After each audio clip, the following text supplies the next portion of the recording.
14장 1절로 20절까지 말씀을 받겠습니다. 열왕기상 14장 1절로 20절까지입니다. 그때에 여로보암의 아들 아비야가 병든지라.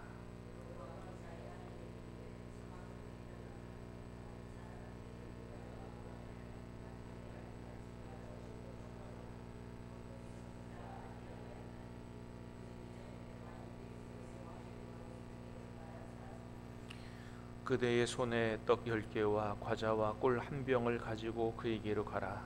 그가 그대에게 이 아이가 어떻게 될지를 알게 하리라.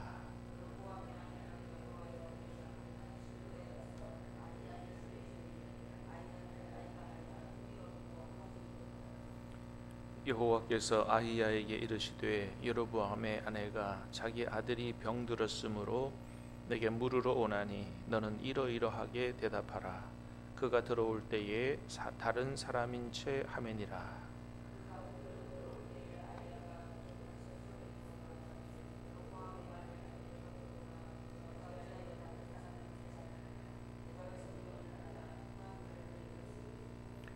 가서 여로보암에게 말하라. 이스라엘의 하나님 여호와의 말씀이 내가 너를 백성 중에서 들어 내 백성 이스라엘의 주권자가 되게 하고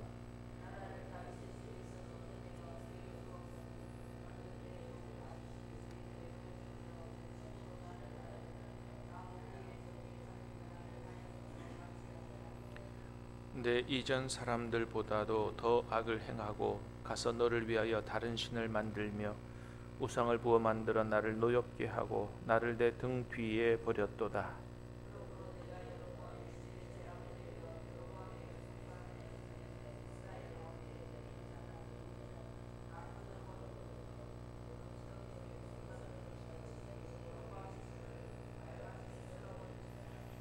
여로보암에게 속한 자가 성읍에서 죽은즉 개가 먹고 들에서 죽은즉 공중의 새가 먹으리니 이는 여호와께서 말씀하셨음이니라 하셨나니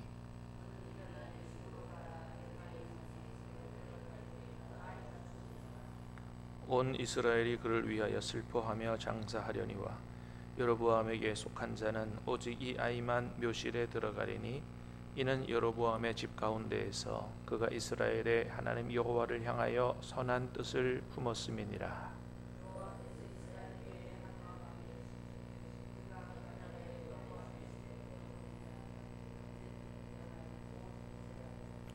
여호와께서 이스라엘을 쳐서 물에서 흔들리는 갈대같이 되게 하시고 이스라엘을 그의 조상들에게 주신 이 좋은 땅에서 뽑아 그들을 강 너머로 흩으시리니 그들이 아세라상을 만들어 여호와를 진노하게 하였음이니라.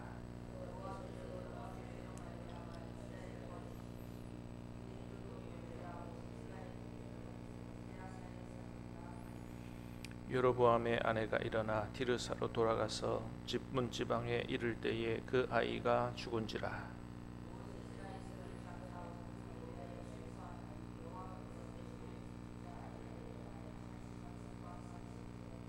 여로보암의 그 남은 행적 곧 그가 어떻게 싸웠는지와 어떻게 다스렸는지는 이스라엘 왕 역대지략에 기록되니라.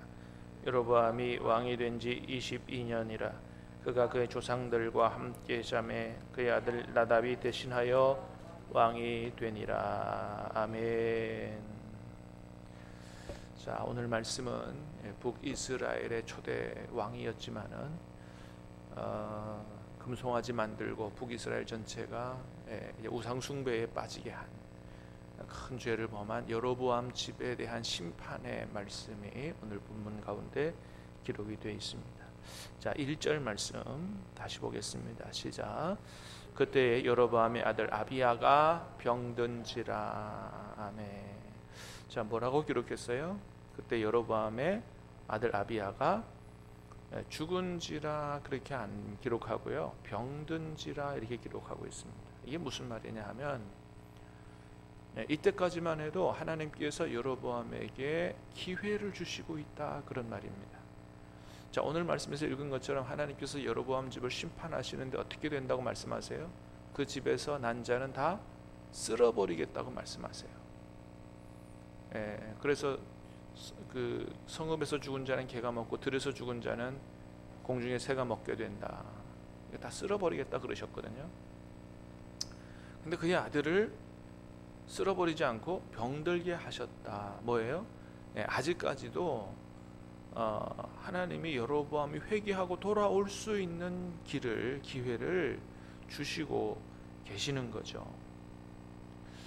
그렇습니다, 여러분. 우리 하나님이 어떤 하나님이세요?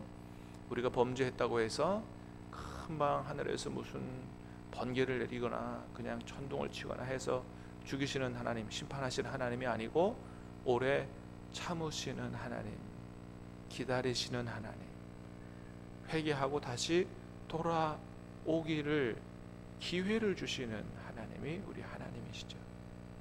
여로보암이 사실 여러분 얼마나 큰 죄를 졌어요. 하나님 입장에서는 막 당장 그냥 번개를 때려가지고 그냥 금방 심판을 버리셔도 아무 할 말이 없는 이런 사람에게도 하나님께서 기회를 지금 주시고 계시는 거죠. 자, 그런데 여로보암이 어떻게 했어요? 끝내 회개하지 않았다는 것입니다. 오히려 오늘 말씀해 보니까 2절 말씀 보겠습니다. 2절 시작. 여로보암이 자기 아내에게 이르되 청하건대 일어나 변장하여 사람들이 그대가 여로보암의 아내임을 알지 못하게 하고 실로로 가라. 거기 선지자 아히야가 있나니 그는 이전에 내가 이 백성의 왕이 될 것을 내게 말한 사람이라. 3절까지 그대의 손에 떡 10개와 과자와 꿀 한 병을 가지고 그에게로 가라. 그대가 그대에게 이 아이가 어떻게 될지 알게 하리라. 아내를 변장을 시켜서, 여러분 변장시키면 하나님이 못 알아보시나요? 근데 변장을 시키죠. 그 다음에 뭘 가지고 가요? 떡 10개, 과자, 꿀 한 병 가지고 하나님의 참된 종, 자기에게 이스라엘이 왕이 될 것이라고 예언했던 그 선지자를 찾아가죠. 그 선지자 찾아간다는 얘기는 하나님의 말씀을 듣고 싶은 거죠. 그러니까 좋은 얘기 듣고 싶은 거죠. 자, 회개하기는커녕 오히려 아내를 변장시키고 뭐 떡, 과자, 꿀 이런 거 가지고 하나님의 선지자를 회유해서 좋은 얘기 들어보고자 했던 이런 일을 행했죠. 그러니까 이 얼마나 어리석냐라고 하는 것입니다. 어리석냐. 어리석은 이유는 첫 번째, 여러분 하나님의 선지자를 회유한다고 하나님이 회유되실까요?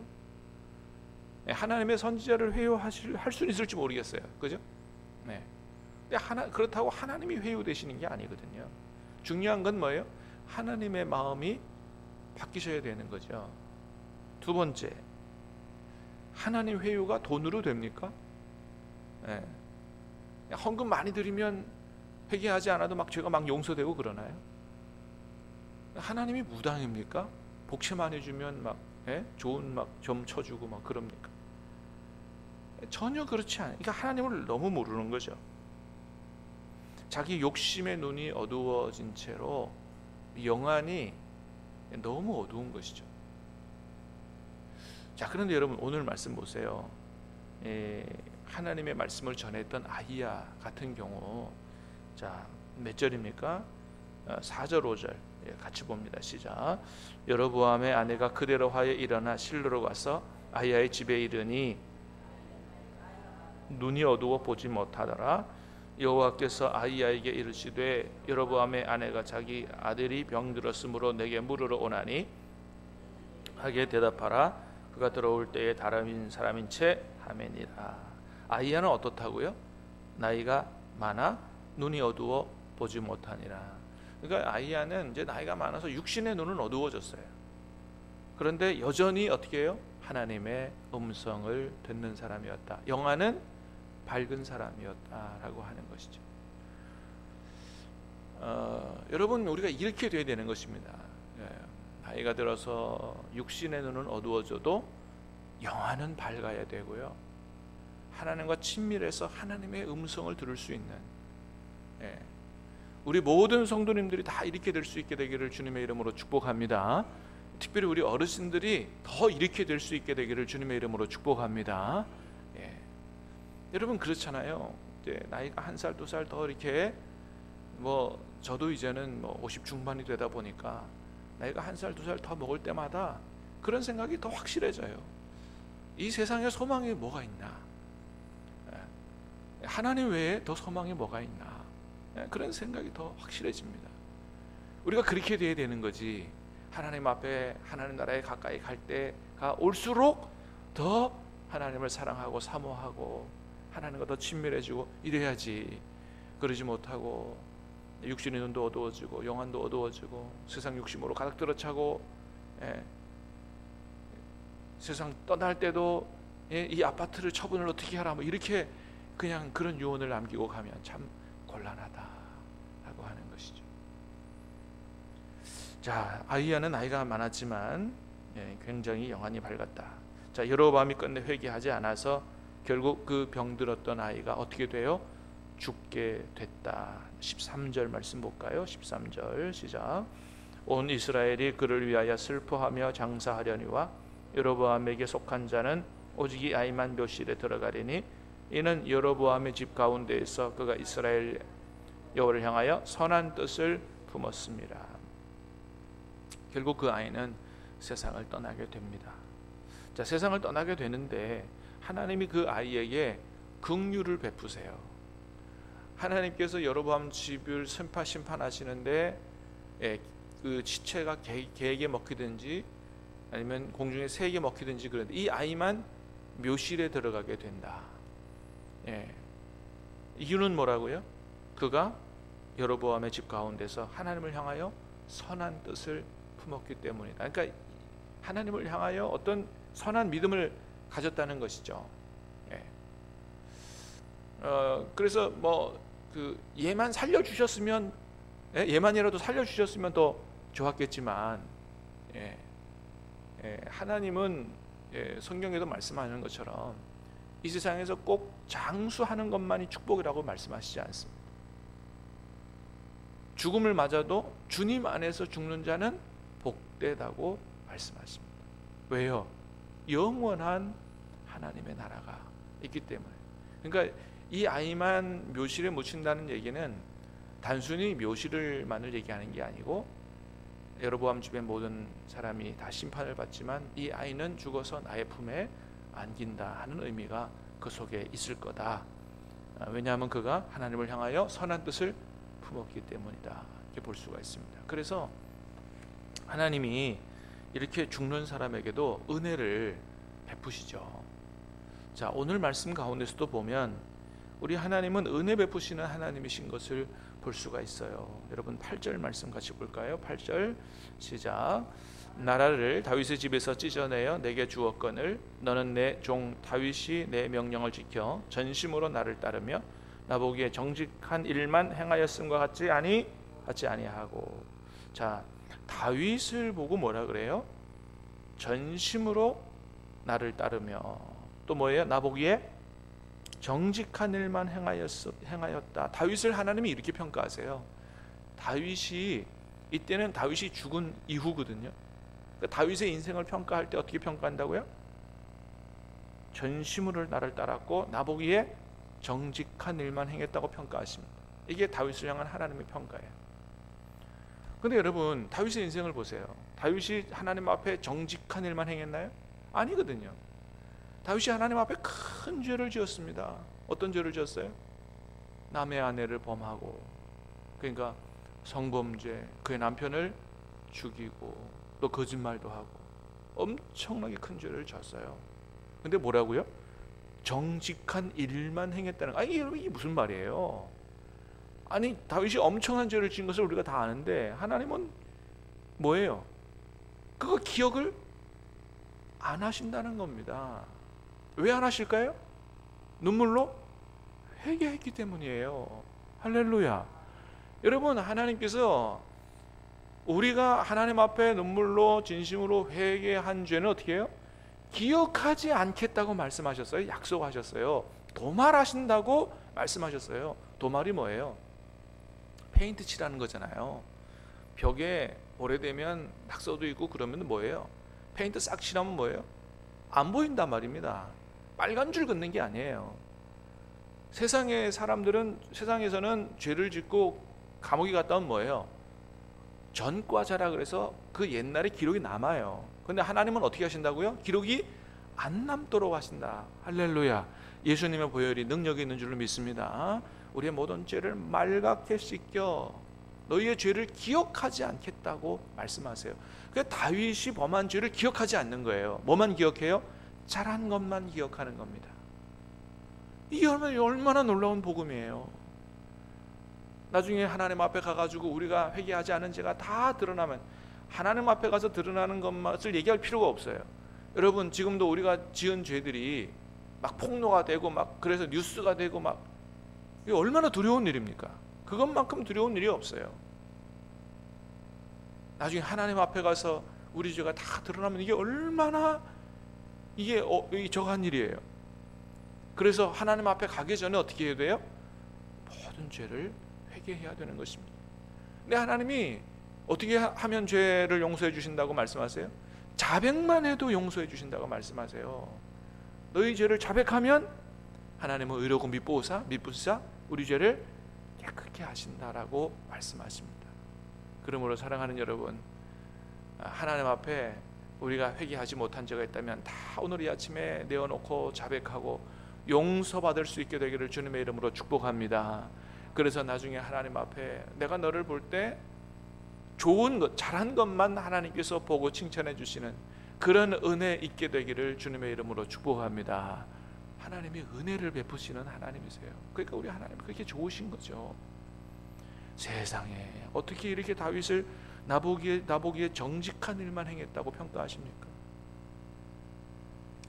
여로보암도 회개했다면 이렇게 될 수 있었어요. 근데 여로보암이 회개하지 않아서 악의 대명사가 됩니다. 그러니까 하나님 앞에 선의 대명사는 다윗이 됐어요. 다윗의 길로 행하라. 나중에 너는 이런 길로 가지 말아라. 누구라고 얘기해요? 여로보암의 길로 가지 말라고 말씀하십니다. 단 범죄를 했느냐 안 했느냐 두 번째 문제예요. 뭐예요? 회개했느냐 회개하지 않았느냐의 차이였다. 자, 또 하나 우리가 오늘 받을 말씀, 아까 2절에 본 말씀이에요. 여로보암의 아내가 어떻게 했다고요? 변장했다 그랬어요. 사랑하는 여러분, 우리가 하나님 앞에서 변장하지 않게 되기를 축복합니다. 우리 하나님이, 여러분, 하나님은 속일 수 없는 분이에요. 하나님은 외모를 보시지 않고 뭘 보시는 분이에요? 중심을 보시는 하나님이에요. 근데 사람들이 자꾸 하나님 앞에 자기가 거룩한 척, 나는 괜찮은 척, 의로운 척, 신앙생활 잘하는 척, 뭐 이렇게 한다는 거예요. 그게 여러 가지가 있을 수 있어요.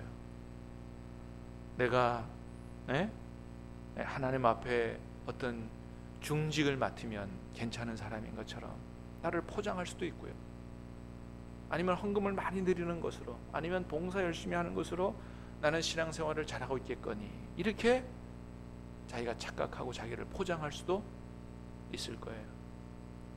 또 세상에서 출세하고 번듯한 직업을 가지면 교회 와서도 나는 하나님의 복을 받은 사람이다, 이렇게 자기를 포장하고 착각할 수 있을지도 몰라요. 근데 하나님은 여러분 그런 거 아무것도 안 보세요. 네가 세상에서 어떤 사람이냐, 세상에서 어떤 평판을 가지고 있느냐, 어떤 직업을 가지고 있느냐, 우리가 교회에서 어떤 직분을 가지고 있느냐도 하나님이 잘 안 보세요. 중요한 거는 어떤 직위에 올랐느냐가 중요한 게 아니고 뭐예요? 하나님 보시기에 네가 어떤 사람이냐가 중요한 것입니다. 하나님은 중심을 보세요. 네가 예수 믿고 어떻게 변화됐느냐, 정말로 심령이 변했느냐, 하나님이 주신 새 마음을 가진 사람이냐, 정말 예수 믿고 변했느냐를 보시는 거지 외모를 보시는 분이 아니에요. 그래서 절대로 우리가 하나님 앞에서 내가 이런 사람이니 하고 포장할 필요가 없는 것입니다.